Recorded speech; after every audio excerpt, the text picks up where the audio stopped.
What image comes to mind when you think of the crucifixion of Jesus? For nearly 2 billion Christians and countless others, the image is immediate and powerful. It is a man nailed to a cross. 2 beams of wood, one vertical, one horizontal. This symbol, the cross, is arguably the most recognized icon in the world. It adorns churches, hangs from necks, is etched into the very fabric of Western culture. But what if that familiar image isn't the full story? What if the earliest followers of Jesus used a different word, a different concept, to describe the instrument of his death? This is not a trivial question of semantics. It touches the very heart of how we understand the central event of the Christian faith. The New Testament, our primary source for the life and death of Jesus, seems to send mixed signals. These are the verses that have overwhelmingly shaped Christian theology and art for centuries, yet other passages, particularly in the book of Acts and the letters of Peter, describe Jesus as being hanged on a tree. The Greek word here is xylon. This discrepancy has fueled a quiet but persistent debate among scholars. Was Jesus crucified on the traditional T-shaped cross we all imagine, or was it something simpler, perhaps a single upright stake, which the term tree might imply? The answer has profound implications. This essay will not seek to provide a definitive answer because history rarely offers such certainties. Instead, it will host a scholarly debate, a conversation between 2 fictional experts who represent the main lines of argument. Dr. Alistair Finch will argue for the traditional understanding of the cross, grounding his views in the dominant interpretation of Stauros and the weight of Christian tradition. To understand the true nature of Jesus' execution, we must look closely at the original language of the New Testament. The Greek word used in several key passages is xylon, which means tree or wood, not cross. In the book of Acts, for example, Peter proclaims that Jesus was hanged on a tree. This phrase is not accidental. The original Greek text uses xylon to describe the instrument of Jesus' death. The same word appears in the letters of Peter and Paul, reinforcing the idea that Jesus was executed on a tree.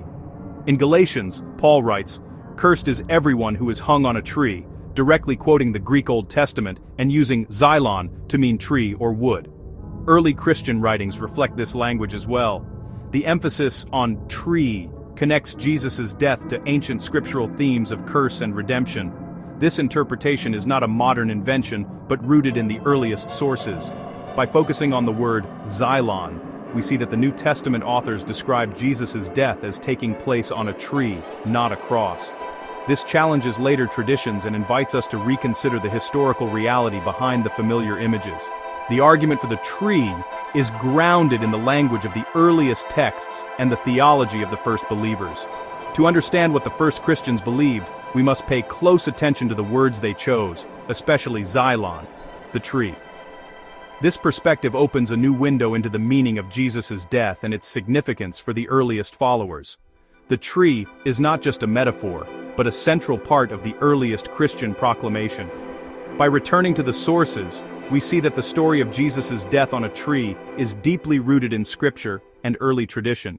The literal meaning of these 2 words is where the debate truly begins. Stauros originally referred to an upright stake, a pale, or a post. It could be used for building a fence or a stockade. Its meaning evolved over time, and by the 1st century, it could certainly refer to a more complex execution device, including one with a crossbeam. The critical question is whether it always meant that. On the other hand, xylon has a more straightforward primary meaning: wood. It could refer to a piece of wood, a club, lumber, or a living tree. When used in the context of an execution, it strongly evokes the image of a wooden object, but its specific shape is not inherent in the word itself. The presence of both terms forces us to ask critical questions. Were the New Testament authors using stauros and xylon interchangeably as synonyms for the same object? Or did they choose their words deliberately to convey different nuances? Could xylon have been used for theological reasons, to connect Jesus' death to the Old Testament curse mentioned in Deuteronomy? And could stauros, despite its later interpretation, have simply meant a single upright stake to the Gospel writers? These are not simple questions, and the ambiguity of the language itself is what opens the door for the scholarly dialogue that follows. To begin our debate, we turn to Dr. Alistair Finch, a historian who champions the traditional view. The idea that Jesus was not crucified on a cross is a solution in search of a problem. Dr. Finch begins, measured and firm, while stauros originally meant stake language evolves. By the 1st century, Storos described Roman crucifixion sources suggest it often included a crossbeam patibulum. The Gospel writers weren't writing a technical manual, they used the common word storos. Look at the narrative details within the Gospels themselves. John's Gospel provides a crucial clue. In John 20:25, Thomas says he won't believe unless he can see the mark of the nails in Jesus' hands. He uses the plural, nails. This detail makes more sense if the hands were nailed separately to a crossbeam. A single nail could have been used for both hands on a stake, but the plural nails strongly implies two separate points of attachment. Furthermore, Finch argues, we have the detail of the inscription. Matthew mentions the titulus placed over his head. Mark mentions the titulus. Luke mentions the titulus. That placement fits a crux emissa, a T-shaped cross. There is space above the victim's head on the main upright beam. On a simple stake, the inscription would sit at the very top, not clearly over his head. Taken together, these small narrative details paint a consistent picture of the traditional cross. Finally, we must consider the testimony of the early church fathers. Justin Martyr, around 150 AD, describes the Storos as unmistakably cross-shaped. He even compares it to the shape of a man with his arms outstretched.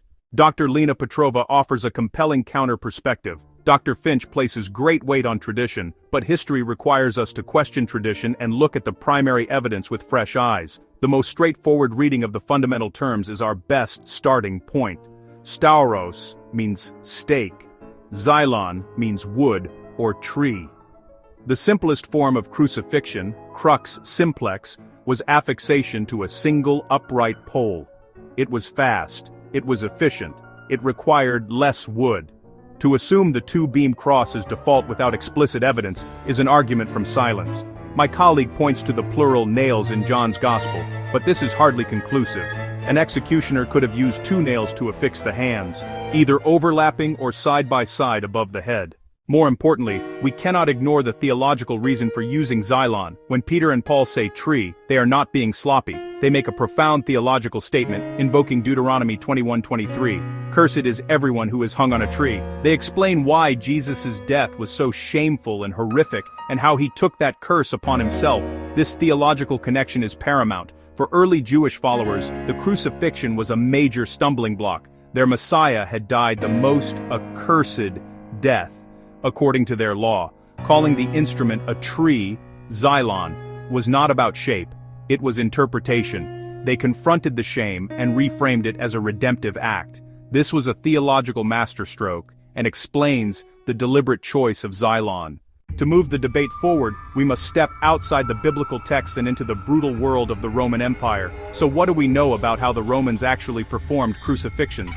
Honestly, the historical record is both informative and, well, frustratingly imprecise.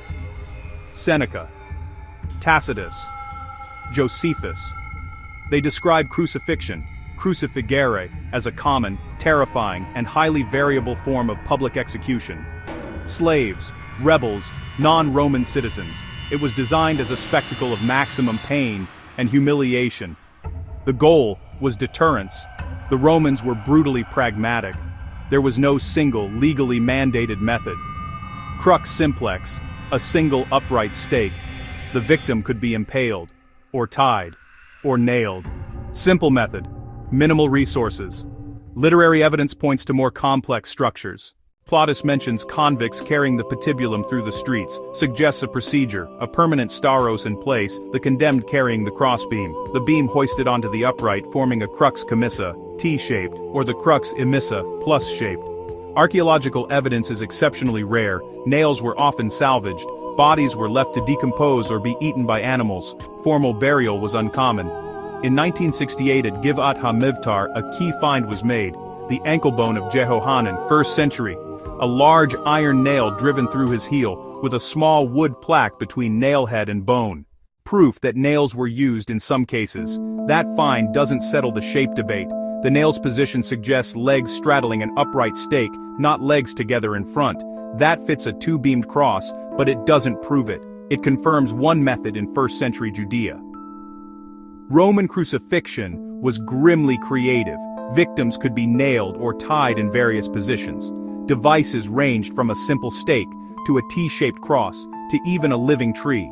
The Romans cared about death and deterrence, not standardization.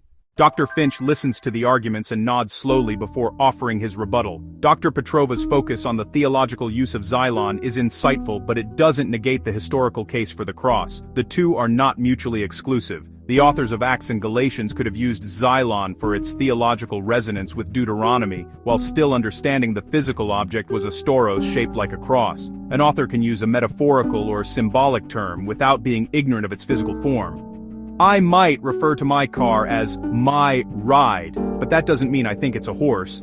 The use of Xylon is about theological commentary, not a literal description of the object's geometry. The argument that stauros simply meant stake is an oversimplification. Lexicography shows stauros was the standard term by this period. The burden of proof lies with those who assign the narrower meaning. Roman sources mention the patibulum, the crossbeam. So, it's reasonable to assume stauros referred to the complete apparatus. They were writing for a contemporary audience that knew what crucifixion looked like. Let's address the idea of a developing tradition. While theology developed, the memory of a public traumatic event wouldn't be so easily erased. The crucifixion of Jesus was not a secret, it was a public execution. There were eyewitnesses, the memory of what happened, the shape of the device, the memory of what happened, the manner of death. We cannot dismiss the non-canonical but very early Christian writings. The Epistle of Barnabas, perhaps as early as 70 AD, it engages in an allegorical interpretation relying on a T-shape. The author sees the Greek letter tau, T, as a prefiguration of the cross. This is not a late 2nd century development, this is from the very first generation after the apostles. This shows Christians were thinking about the specific shape of the stauros very early. The simplest explanation, Jesus was crucified on a cross. Early Christians sought meaning in that specific shape. Dr. Petrova responds with a focused counter-argument. Dr. Finch suggests the use of Xylon is purely metaphorical, but this understates its importance to the earliest believers. For a Jewish audience, the link to Deuteronomy was not mere commentary, it was the central interpretive key to the entire event. The scandal of the crucifixion was its shamefulness. Paul's genius in Galatians 3:13 was to transform that shame into glory. He argues that Jesus became a curse for us. The power of that argument is tied to the word Xylon, the tree of the curse. To treat this as a secondary flourish is to miss the core of early Christian preaching. The choice of Xylon was deliberate and foundational. My colleague argues the gospel audience knew what a stauros was. I agree. But what did they know? They knew it was a Roman instrument of torture and death. Roman sources show it was not uniform. It could be a stake, it could be a cross, it could be a tree. So, when a gospel writer used stauros, the audience pictured Roman execution, not necessarily a specific shape. The word itself is ambiguous. The debate over words and texts is one thing, the debate over images is another. For most of history, the majority of people did not read the theological arguments. They learned the story of Jesus through art sermons rituals. The visual representation of the crucifixion has had an immeasurable impact on how the event is understood. Yet, interestingly, the earliest Christian art did not depict the crucifixion at all. For the first few centuries, Christians were hesitant to portray the brutal death of their Savior. The event was still too recent, too shameful, perhaps too traumatic.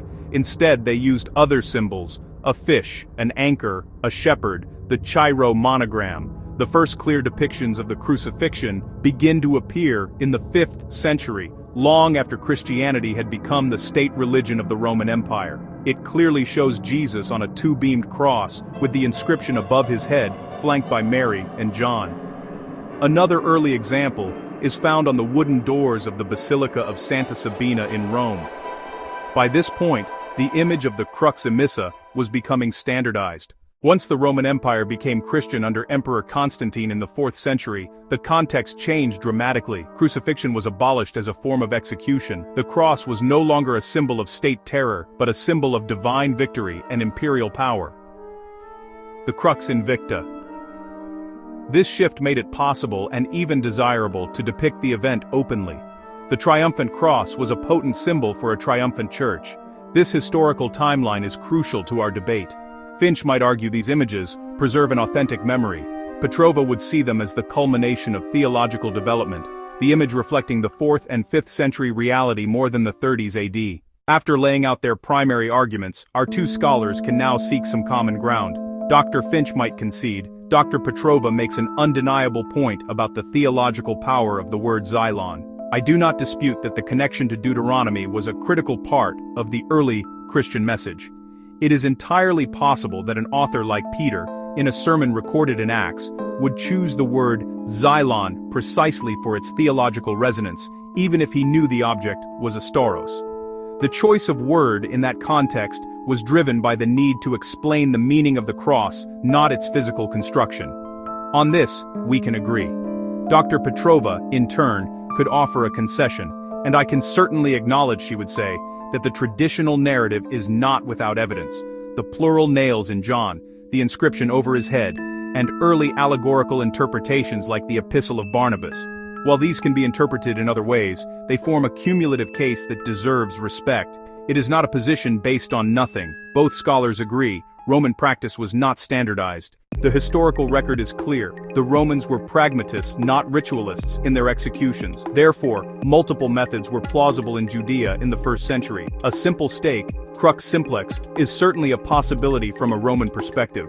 Our disagreement isn't about what was possible, but what is most probable for this specific execution, based on the New Testament and early Christian evidence. Ultimately, the debate hinges on how one weighs different types of evidence. Finch prioritizes narrative details and continuity of tradition as historical memory.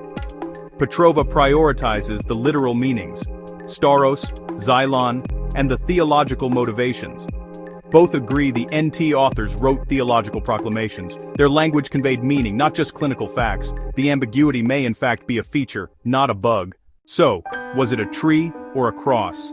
As our debate shows, there is no simple definitive answer that satisfies all the evidence. One can build a plausible case for the traditional two-beamed cross, drawing on narrative details in the Gospels and the testimony of early Christian writers. This view holds that stauros had come to mean cross and that the use of xylon was a theological metaphor. On the other hand, one can build an equally plausible case that the instrument was a simple upright stake, aligning with the basic meaning of stauros and the profound theological symbolism of xylon as the accursed tree from Deuteronomy. This conversation is more than a historical parlor game. It matters because it forces us to engage with the biblical texts in a more honest and critical way. It reminds us that translation is always an act of interpretation. The decision to translate stauros as cross and xylon as tree is a choice that shapes how we read the story. Understanding the original Greek and the historical context reveals a complexity and richness often lost in familiar translations. It challenges us to move beyond our assumptions and confront the sources with all their ambiguities. This debate illuminates how Christian theology developed. It shows early Christians grappling with the immense shame and horror of Jesus' death. The tree symbolism was a powerful tool for transforming a cursed execution into a redemptive sacrifice. The later symbolism of the cross shape, representing the cosmos, victory, and an outstretched embrace, served a different era as the church moved from persecuted minority to global institution. Theology is not static, it's a dynamic process of finding meaning in historical events. In the end, whether the instrument of death was one beam of wood or two, does not alter the central claims of the Christian faith. Jesus of Nazareth was executed by the Roman authorities in Jerusalem. His followers believed this horrific event was a pivotal moment in God's plan.